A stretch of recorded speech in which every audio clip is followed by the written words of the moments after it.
So this week's episode is going to be, well, different to say the least. More of a tutorial than anything. But this here is a Triang B12 chassis, which I bought for a very specific project, and that is because I'm trying to turn a Triang princess into a Great Western castle. This was mainly inspired by the fact that Triang did produce a castle, but they produced it for TT3 scale rather than 00, as Hornby 00 made the castle for 00, and so there was no real need for Triang to do it. But I've always wondered what the TT3 logos would look like if they were done in 00. Of course, some of them, like the Ginty, the Britannia, the 08, we don't really need to wonder, but this is just something that has interested me. However, the chassis I've bought, it does not run very freely at all, so I think there may be a quartering issue. And there's also some corrosion covering where the screw thread would go. So I'm going to need to strip this down and fit it to a new block. Thankfully, I do have a new block. This one's from an old Hornby Tender Drive Black 5, but the geometry is the exact same, so we can use this. So let's get this on the workbench, and I will show you all how to strip apart Triang chassis, and more importantly, how to rebuild them. This workbench never seems to get any cleaner, but here is our Triang chassis. So underneath there, there's a screw under there, let's see what else. That's just a bit of glue.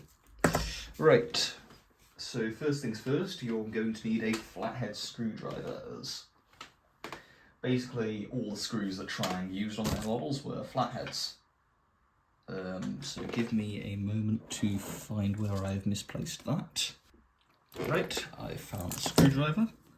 So first, take the rods off. Then you want to set those aside. Do the same on the other side.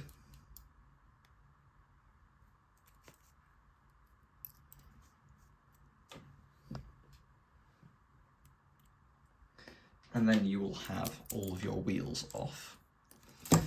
Just realising this has been put on upside down.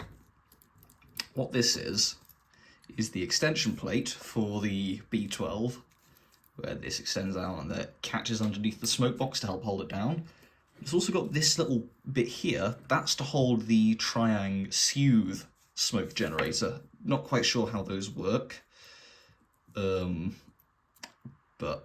they are a thing. Take that off as well, since we won't need it on just yet. Something you can do is, if you want, if you so desire, you can put the screws back in place when you've taken off the part they hold on. In some cases though, like with this block, the screw hole is actually in the wrong spot, and I think it may actually be the wrong size too, so won't bother with that. We take the front bogie off too. And then you can take the pickup plate off.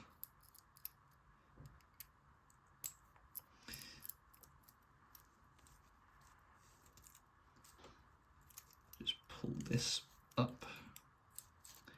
And then oftentimes you can just drag this through, but because the gear's in the way, and since I don't actually use the TV suppressor, which, to be honest, I don't know what they're for, but TV suppressor, I imagine it would be to, well, suppress signals that'll fuck with your TV. I'm just going to cut that off. Most of my Triang models don't actually have that anymore, and they run fine without it. And there's the pickup. So we'll set the pickup, its plate, and the two mounting screws aside. Now, oh yeah, there's also the rear drawbar as well on this one. Obviously you won't have all the same parts to take off on your chassis, because you'll more than likely be doing it on a different chassis to me. See, there's loads of gunk on the rear of this. Right, so now what you want to do is get a pair of pliers. Obviously there will be better ways you can do this. I'm certain you can get proper wheel pullers. I picked up another screw. keep that aside. But the way I do it, some needle nose pliers and literally just pry them up. There's one off. Oh, and the insulating bush hasn't come with it. So, right, okay, that bush has just fallen apart. I'm certain I have a spare somewhere though. So that's a risk that you will be taking when pulling these apart, is that the insulating bushes can and sometimes often will fail on you, especially if they've never been changed before. We do the same on this centre wheel. Try from the underside. Nope. I think we've got that. There. And again, the insulating bush has failed.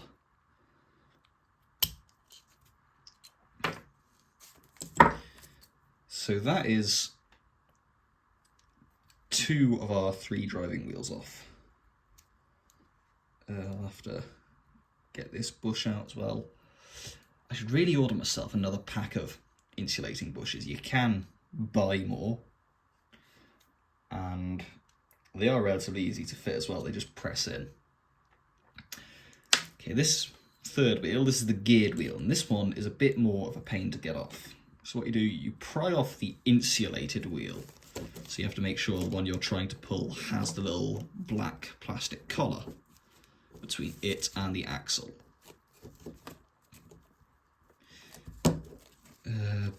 Can I get this under there? Oh, the wheel tyre is coming off. There. And again, the bushing has failed. I'm just going to press that tyre back on in the vise. Right.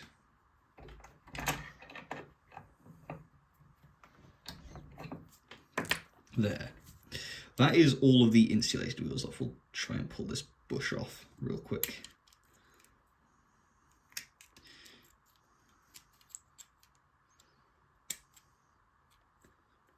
Okay, now we're left with our bare chassis block. Oh yeah. Let's slide the magnet out, because this is the one with the magnetic traction. I think Lionel did something very similar for O-gauge. We'll just pop this in our new block. May put a dab of super glue in there just to help it adhere. Right. I'll do that real quick, and then I'll show you how to get the geared wheel off. So the camera is a little bit far out. I apologise for that. But you need a bench vise for this, or some sort of vise that you can just pop the chassis down in. So you get it wide enough so that the wheel fits in the vise, but the entire chassis can still sit. So there. I reckon that should be good enough. So now you want to hold the vise, and you want to hit the end that you've taken the wheel off of. And what this will do, this will push the, I think, helical gear, the worm wheel, it'll push that off of the axle. There we go. We now have our worm wheel, and we have our actual driving wheel. I'll grab my camera real quick and I will show you all, well, some differences between the axles. So here are the 2 different axles. The one here, this one was on the rear of our chassis block. This one was at the front with the worm gear.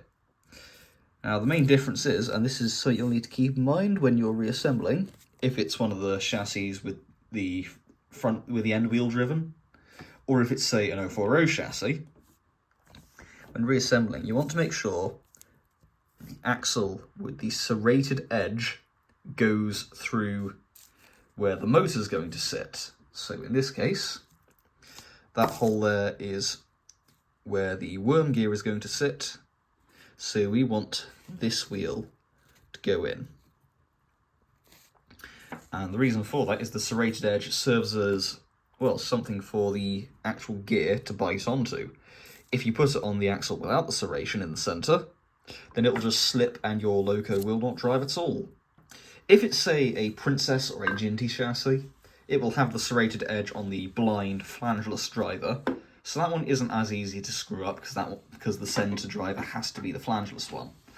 But if it's, say, the B12, Hall, or Nelly, the L1, the M7, that's what you'll need to be mindful of and make sure that you get the driven axle in the correct place. So now any cleanup work you need to do should be done. The way a Triang chassis works is that one wheel is insulated and that picks up through the pickup plate, which goes to the insulated motor terminal. The other is grounded to the axle, so it's live to the axle, which is live to the chassis. And what that does is it actually sends electricity through the chassis block, through the motor frame, and into the grounded motor terminal. So it's imperative that you make sure the axles are clean. What I've got here is just a little bit of white spirit, which I find is really good for lifting grime off of these old Triang components. If you're going to use white spirit as well, one thing to be mindful of is if you don't dry it off afterwards, it's going to leave a residue which will actually block current. So you need to be mindful of that when you're using white spirit. Either way, I'm just going to clean off all the axles because alongside increasing conductivity, I'll also clean out any crud that's caught in the bearings or on the axles. On the worm gear, it isn't really as necessary that you dry it off. I'm going to do that anyway. Right. I'll get back to you all once I've cleaned up all these components. Okay, so it's now a couple hours later. I've let the glue for the magnet set, even though it's just Yoo-hoo glue, so it's not going to be the best bond. So let's get on to actually reassembling the chassis. And the first thing you always do is the geared wheel. So again, going to the vise, you put the gear wheel inside your chassis block, and now you run the axle into there, and now here comes a bit more bashing. My hand's here, and you just want to tap it until you can see that the serrated teeth are no longer visible. Once you've done that, then you'll have it on as far as you actually need to get it on. So don't just go wild with the hammer. Always keep checking. Another thing you can do, find a screwdriver you don't really care about, or some other form of long thing that you can use on the centre of the axle, because that way you get a bit more of a precise hit. That tyre isn't sitting straight, so back in the vise.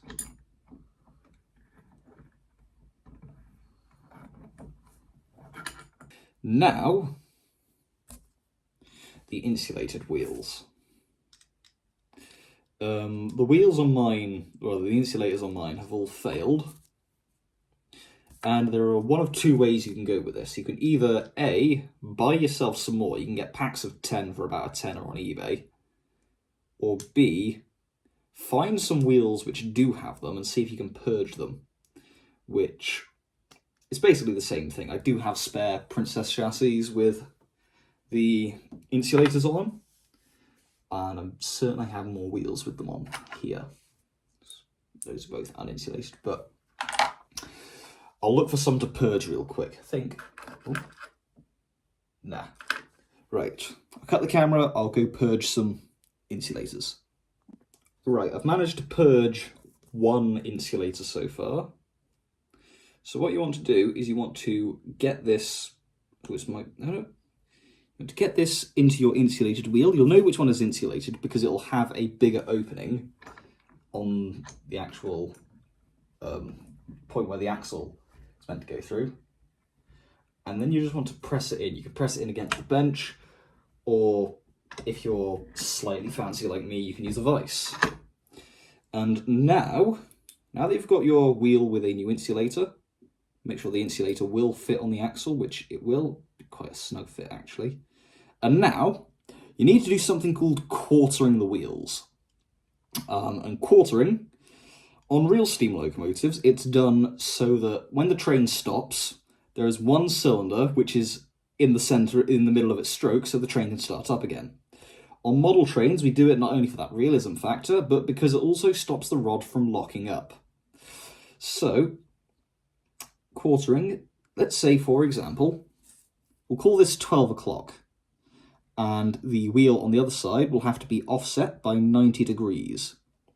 You can get proper jigs for this. I do not have any of those, though, because I'm not posh. So, well, I like to eyeball it. So what I do is I can't really get a good view of it. I hold the uninsulated wheel at the 12 o'clock position, and if you're looking at the back of the opposite wheel, the insulated wheel, for me, that will be at the 3 o'clock position. So I put that onto the axle, like so.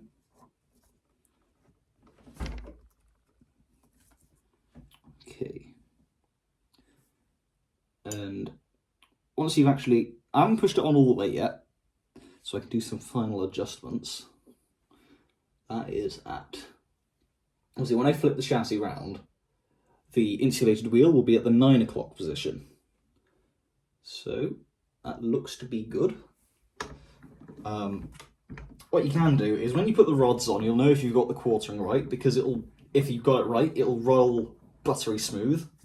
But if you haven't, you can always make adjustments with a pair of pliers. I ain't got any fancy jig for this, like I said. I just eyeball it, and somehow every quartering job I've done has worked. Another thing you need to be careful of is that you don't push the wheel on too far, because if you do, you'll actually make the insulator rub against the chassis block. A small correction with a pair of pliers, just gently pull them out slightly. Okay, I've got the quartering right on this front wheel, and the process will now need to be repeated for the rear driving wheel and the centre driving wheels. So again, I will get back to you all once I've sorted that out. Right, so I've got all the wheels fitted, and I haven't had to do much adjustment. I ended up removing that magnet because all it was doing was attracting itself to the wheels and causing them to run stiff. So I removed that. I might add it back if I can get some decent super glue. But now rolls perfectly fine.